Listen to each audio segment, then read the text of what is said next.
ఇంకొక ఫ్యాక్ట్ అద్భుతమైనటువంటి, ఇవన్నీ నిజంగా విస్తుపోయేటటువంటి నిజాలు. దీనిలో గీ స్టోరేజ్ కెపాసిటీ, ఆ సంస్థలో ఉన్నటువంటి గీ స్టోరేజ్ కెపాసిటీ ఎంత అని ఉన్నప్పుడు ఇక్కడ చూసారా, storage tank capacity 6 KL, 6 kilolitres అంటే 6 టన్నులు. ఆ సంస్థలో ఉన్నటువంటి స్టోరేజ్ ట్యాంక్ కెపాసిటీ టోటల్ 6 టన్నులు.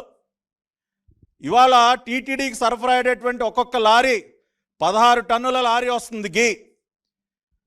6 టన్నుల స్టోరేజ్ కెపాసిటీ ట్యాంకుతో మీరు 16 టన్నుల లారీ అసలు ఎలా ఫిల్ చేస్తారు సార్? కామన్ సెన్స్ ఆలోచించండి.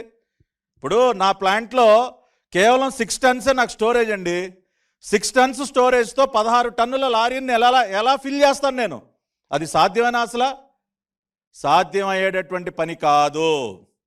అంటే వీళ్ళకి అసలు నెయ్యి ఉత్పత్తి చేసే సామర్థ్యం లేదు, సరఫరా చేసే సామర్థ్యం లేదు, స్టోరేజ్ చేసే సామర్థ్యం లేదు అని చెప్పి టీటీడీ వాళ్ళ అఫీషియల్ టెక్నికల్ రిపోర్ట్ ద్వారానే మనకి చాలా స్పష్టంగా తెలుస్తుంది. అటువంటి ఒక సంస్థకి ఏ కుట్రలో భాగంగా ఇచ్చారు సార్?